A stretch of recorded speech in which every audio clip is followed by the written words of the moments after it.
Muy buenas tardes, mi nombre es Emerson David Revillaventura. Hoy hablaremos sobre análisis de parámetros eléctricos en redes de cableado, técnicas de modulación digital y lectura de reportes de certificación.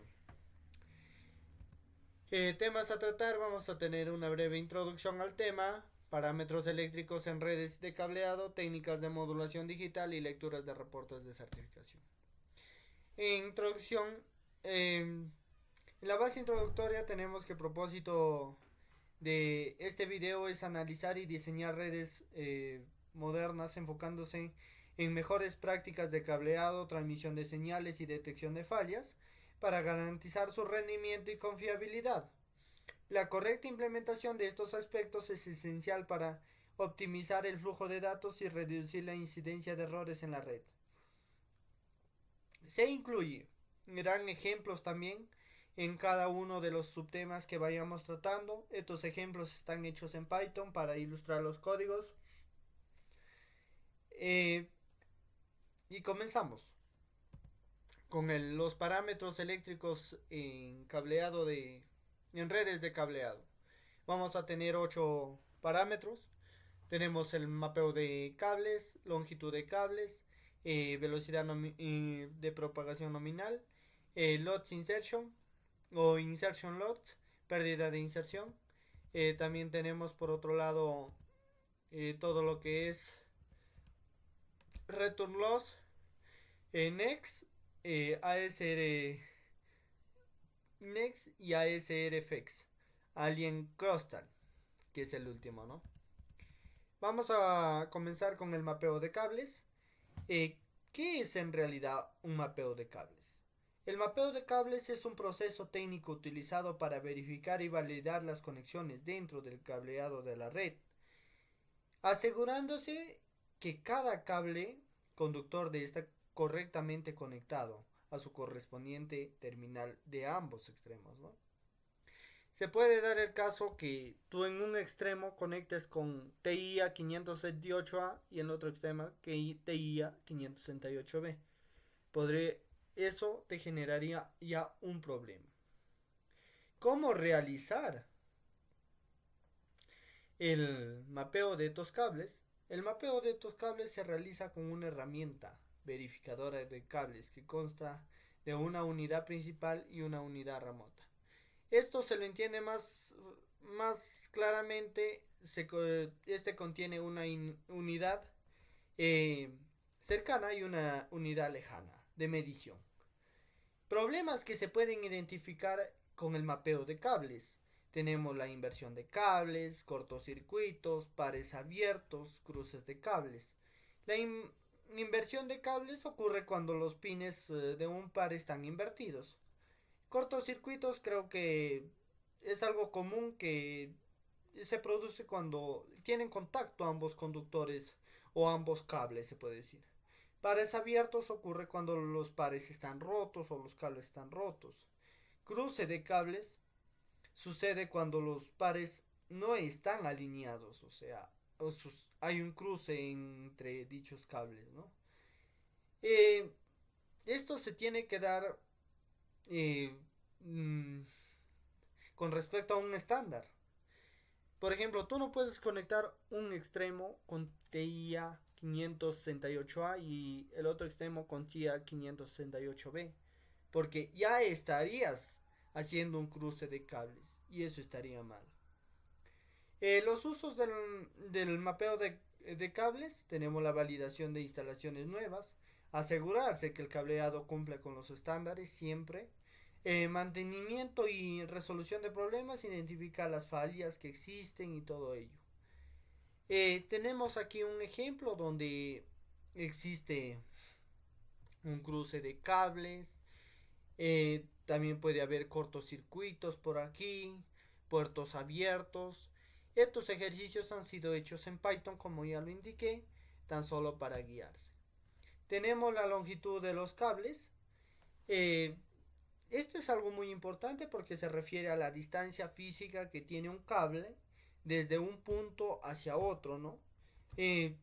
En esto incluye que Estos cables, en base a la longitud que tienen, va a depender la velocidad con la que vayan los datos. Esto viene a decir de que cómo afecta la longitud del cable a la calidad de transmisión. Esa afección tiene una atenuación de señal, una interferencia electromagnética, una capacitación de resistencia del cable. Una atenuación de señal es una pérdida gradual de la intensidad de la señal. Una interferencia es un afecta la calidad de la señal, pueden afectar los datos, se puede decir. También tenemos la pérdida de sincronización, que es la latencia, es el retraso de transmisión de datos. Es un tiempo más alargado para que los datos lleguen a su destino. También tenemos normas y estándares que ven este tipo de temas, ¿no? Tenemos Ethernet y IEEE 802.3 que define la longitud máxima de un cable. Debe ser de 100 metros, pero desde punto a punto 90 metros y 10 metros para que el usuario final lo utilice con su equipo. ¿Cómo se mide o sea, qué herramienta se utiliza para medir la longitud de un cable de certificación, ¿no?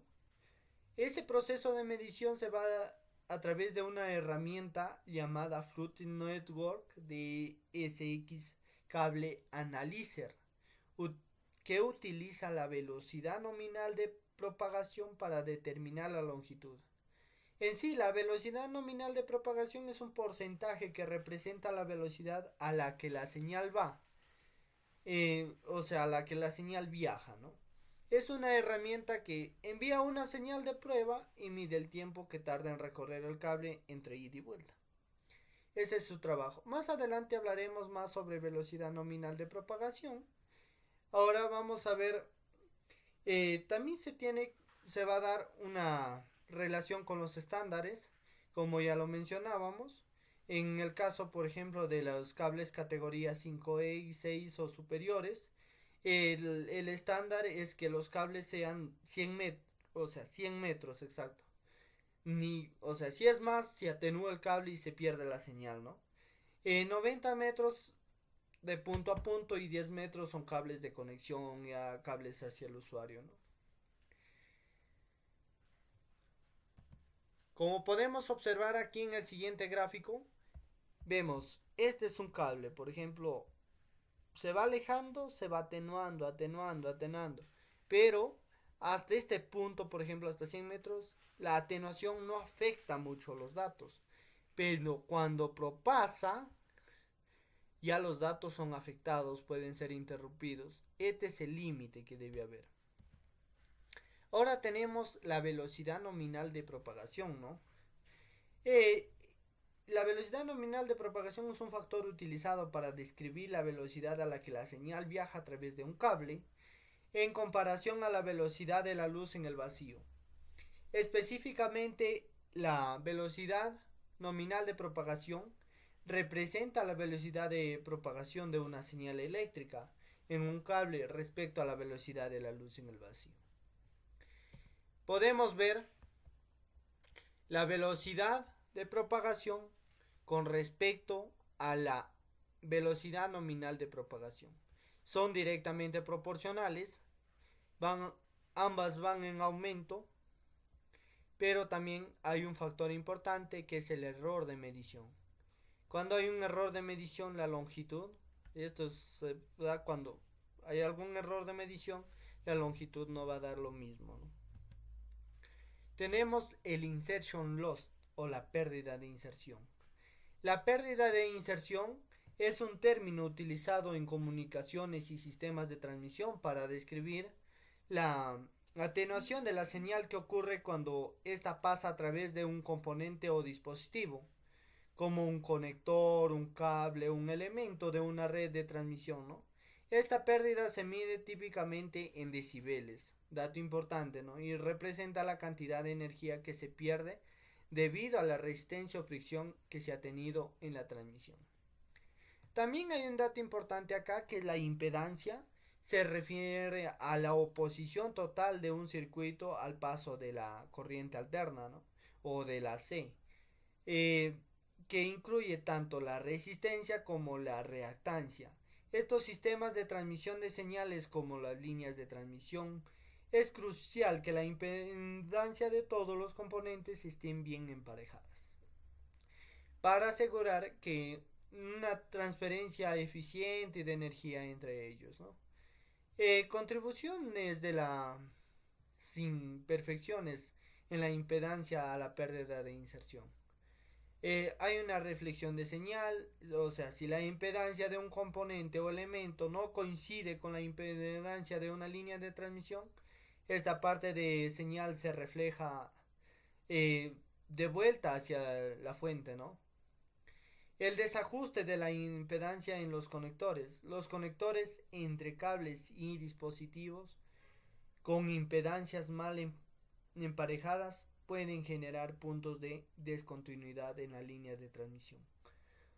La distorsión de señal también tenemos aquí. Un desajuste de la impedancia puede distorsionar la forma de la señal, lo que lleva a un mayor distorsión, una pérdida de energía de transmisión y todo ello. También tenemos la disipación de energía, que las imperfecciones en la impedancia puede generar corrientes parásitas, lo que lleva a las disipaciones de energía en forma de calor. Como podemos observar en el ejemplo, con respecto a la impedancia, ¿no? La impedancia va desde 40 hasta 70, pero la pérdida de inserción llega hasta un punto de cero, ¿no? Eh, Se forma en forma de una copa invertida, se puede llamar. Sube en un momento y luego baja, ¿no? Tenemos los siguientes cuatro parámetros, que es return loss, next, ACR next, ACR fx y Allen Crostal. Eh, Vamos a comenzar con return loss. El return loss es una medida utilizada en telecomunicaciones y sistemas de transmisión para cuantificar la cantidad de señal reflejada debido a desajustes en la impedancia, ¿no? De los componentes del sistema de transmisión. Se expresa generalmente en decibeles o decibelios, perdón. Una mayor pérdida de retorno indica una menor cantidad de señal reflejada. Eso también nos trae las desadaptaciones de impedancia, ¿no? Ocurre cuando la impedancia de un componente como un cable, un conector o un dispositivo de transmisión no coincide con la impedancia de características como ya lo vimos. Y estos desajustes generan reflexiones de señal, lo que impacta negativamente en la calidad de transmisión, como se puede observar acá. La pérdida de retorno con respecto a la impedancia. La impedancia va de 40 a 70 y la pérdida de retorno va desde 15 hasta 50, ¿no? Vamos más adelante con el next o near and crostal. El next se refiere a la interferencia de diafonía que ocurre cuando el mismo extremo cercano del cable, es decir, cuando la señal transmitida en un par de cables afecta al otro par de cables en el mismo extremo de conexión. En una configuración típica de transmisión, la señal viaja por un par de cables y la diafonía ocurre cuando parte de estas señales se acoplan o se filtran hacia una cercana, ¿no? ¿Cómo afecta el NEX a la calidad de la señal? El NEX afecta la calidad de la señal de muchas maneras, ¿no? Eh, Pérdida de señal, reducción de la tasa de datos, o sea, datos que se pierden, aumento de la tasa de error de bits o bits afectados, bits interrumpidos, distorsión de señal, o sea, señal retornada, cosas que pasan, ¿no?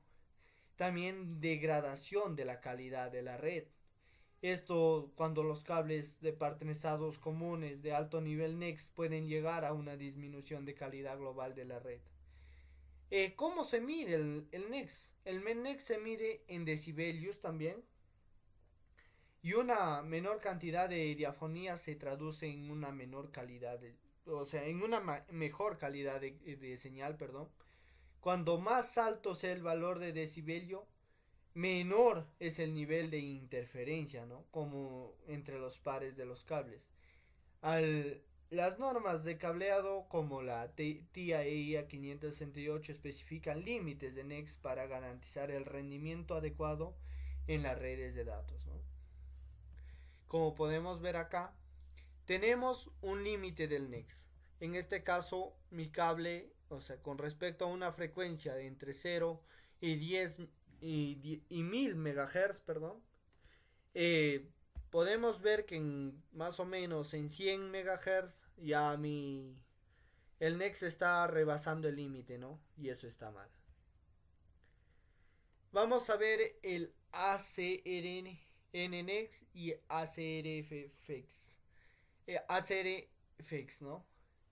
Ya, vamos a comenzar con una definición con ACR. El ACR es una métrica realmente clave utilizada para evaluar el rendimiento de los cables en redes de transmisión como los cables de par trenzado utilizados en Ethernet. Este parámetro mide la relación entre la atenuación y la diafonía, ¿no? Existen dos variantes, como ya lo mencioné. El Attenuation to Crustal Ratio Near N o Attenuation to Crustal Ratio Far N, o sea, ACRN o ACRF. El ACRN relaciona entre la atenuación y la diafonía en el extremo más cercano y el ACRF relación entre la diafonía en el extremo más lejano, o sea, ACRN el extremo más cercano, ACRF el extremo más lejano, así de fácil. El ACRN se refiere a como les dije, a la relación ya entre la atenuación y la diafonía. Eh,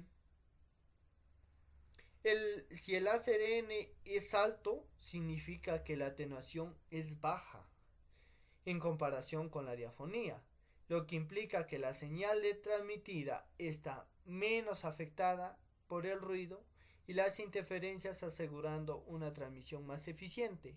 Pero si tu ACRN es bajo, entonces significa que las interferencias de diafonía son significativamente altas en comparación con la pérdida de señal, lo que genera errores en la transmisión, disminuye la velocidad de la red, eh, atrofia la red, ¿no? Ahora vamos a analizar el ASRF. Evalúa la misma relación entre atenuación y diafonía como lo mencioné anteriormente, pero cuando el ASRF es alto indica que la señal puede haber sufrido alguna atenuación durante el recorrido. Pero el ACRF cuando es bajo indica que la señal está fuertemente afectada por la interferencia en el extremo lejano, ¿no? Entonces, el ACRN tiene que ser más, o sea, tiende a ser más importante en las aplicaciones donde el rendimiento corta, la distancia es crítico, que se enfoca en las interferencias en el mismo extremo de transmisión, ¿no? Y el ACRF es más relevante aún para las evaluaciones a largo alcance. Eh, Ahora vamos a hablar de algo importante, pero antes de nada vamos a ver el ACRN y ACRF, que uno es la medida en un punto cercano y el otro es la medida en un punto lejano. Uno ve que no hayan afecciones cerca, el otro lejos, ¿no? Como podemos ver, el ACR desde menos 30 a 0 y su frecuencia que va hasta 1000 MHz según el ejemplo. Ahora vamos a hablar de algo como Allen-Crostal. Allen-Crostal es un problema importante en un sistema de transmisión de alta velocidad como las redes Ethernet, donde varios cables pueden estar agrupados en un espacio limitado. Este fenómeno puede afectar significativamente la calidad de la señal y el rendimiento general de la red. ¿Cómo afecta las interferencias extremas entre cables? Al rendimiento, inducción de señal en cables adyacentes, o sea, afección a las señales, ¿no? pérdida de integridad de la señal, o sea, se pierden datos, se desvían los datos, ¿no? Reducción de la capacidad de la red, se acorta el ancho de banda. Aumento de la tasa de errores, hay mayor cantidad de señales que no llegan a su destino y atenuación de señal, ¿no? ¿Cómo se mide el Alien Crostar? Se mide en decibelios, tal como el NEX, se evalúa comparando la señal interferente recibida en un par de cables como la señal transmitida en el otro par más cercano. Factores que afecta el Alien Crostar. Distancia entre los cables. Como dijimos, la distancia es algo que hay que tener cuidado. Otra cosa, el tipo de cable que estás utilizando, ¿no? También tenemos la frecuencia de la señal. Y acá tenemos un ejemplo, ¿no? De cómo va afectando en un determinado intervalo de megahertz a el Alien Crostar. Ahora tenemos una breve introducción a la modulación digital, eh, que permite transmitir datos binarios a través de medios analógicos, transformando las señales para optimizar las velocidades y fiabilidad. Son fundamentales en tecnologías como Wi-Fi, 5G y sistemas de comunicaciones. En este tema hablaremos de 5 puntos importantes o 5 tipos de modulación: el PAM5 o Pulse Amplitude Modulation, BPSK, Binary Phase Shift Caging, y el QPSK, Quadrature Phase Shift Caging. Tenemos los 5 tipos de modulaciones. Por cada modulación vamos a ir mostrando un ejemplo. El PAM5 es una técnica de modulación digital utilizada para representar datos mediante variaciones de amplitud de pulsos. En lugar de ser 2 niveles, en este caso serán 5 niveles, ¿no? Esto se utiliza en redes de Ethernet para codificar información y todo ello. Se utiliza para aumentar la capacidad de transmisión de datos, específicamente en redes de alta velocidad. Su aplicación actualmente se da en redes LAN de alta velocidad, como las que operan a 250 gigas, a 25 gigas, perdón, a 40 gigas, a 100 gigas, a 400 gigas, pero de Ethernet. El uso de PAN5, mayor densidad de datos, ¿no? También tenemos el BPSK o Binary Phase Shift Caging. Es una técnica de modulación que esta información se codifica alternando la fase de la señal portadora, manteniendo una amplitud y frecuencia constante. Su frecuencia está en un bit, entre 0 y 1 se mueve, ¿no? Y 180 grados para un bit de 0, ¿no? Su aplicación en comunicaciones satelitales se aplica actualmente y sistemas inalámbricos básicos utilizados debido a la simplicidad y resistencia al ruido. También tenemos el QPSK, que es una técnica de modulación digital en la que se codifican 2 bits de información por un símbolo, ¿no? Utilizando 4 fases diferentes. Como acabamos de ver en los ejemplos, como mencionábamos, el PAM5 tiene 5 niveles. Podemos ver 1, 2, acá los 5 niveles. Vamos a contar 1, 2, 3, 4, 5 y 5 hacia arriba, ¿no? Y acá también tenemos que su intervalo se mueve en un bit entre 1 y menos 1. Y para también la última, que es el QPSK, también se mueve entre 1 y menos 1, pero llega un momento en que llega a ser 0 efectivamente. Ahora tenemos la lectura de un reporte, que creo que a todos nos interesa, esto es demasiado importante. En la lectura del reporte podemos ver que acá se observa el mapeo de cables, que si está bien. En este caso he utilizado el T568B. Acá podemos ver la longitud del cable y el límite, que es 90 metros. el tiempo de propagación, que es 400, su límite es 498 y en este caso midió 293. Eh, la diferencia de retorno, que el límite es 44 y en este caso es 11. Y también tenemos la resistencia del cable, que es 8,80, ¿no? Acá podemos observar la pérdida de inserción también. Podemos ver aquí el gráfico que va desde 0 hasta 500 MHz, que son los límites, o sea, que son las frecuencias que nos da. Y los límites son de 0 a 43,8, que es lo máximo, ¿no?, que puede llegar, que se puede observar acá. Y tenemos que la pérdida de inserción en este caso es 21,1 y está dentro del intervalo. En este caso, este parámetro pasa, que dice, está instruido por dos parámetros más, que es el PRINCI y el SR. El PRINCI es el punto principal o el punto más cercano, ¿no?, de prueba.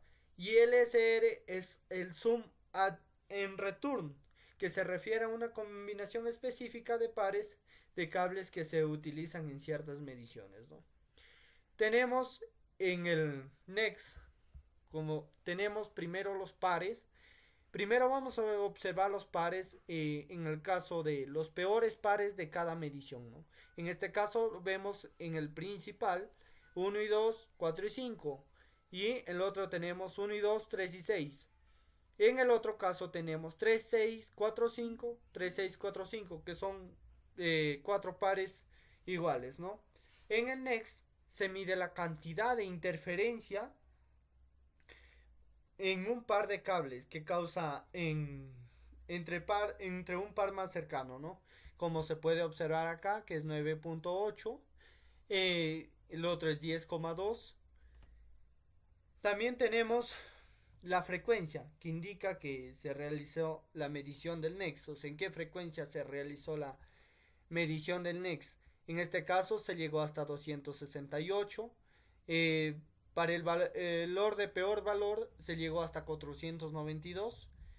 Lo mismo pasa para el PS NEX, donde nos indica que el peor par en este caso para el principal es 1, 2, o sea, el par anaranjado. Para el SR es 3, 6, ¿no? Un verde y los dos verdes, un verde blanco y un verde, ¿no? Que tenemos una frecuencia más baja. Tenemos los límites, el valor máximo permitido, que están acá, 46,1 y 33,4. También tenemos el ACR FEX y el PSACR FEX. De la misma manera, el peor par en este caso es 4,5 7,8. Tenemos una frecuencia de 11,6, de 10,4 en las que han sido analizadas, y un límite de 42,9 y 43,9. Y así van siendo analizados todos los pares de cables, que ya hemos explicado la teoría con respecto a ello. Ahora vamos a ver unas conclusiones simples. En este caso, la correcta conexión y mapeo de los cables es esencial para asegurar la transmisión de los datos confiable y sin errores, ¿no? Herramientas de prueba para asegurarse de que el mapeo esté bien hecho. También vamos a tener un cumplimiento de estándares de cableado y identificar las tempranas fallas. Son claves para evitar las interferencias, ¿no? Bueno, eso sería todo en el video. Gracias.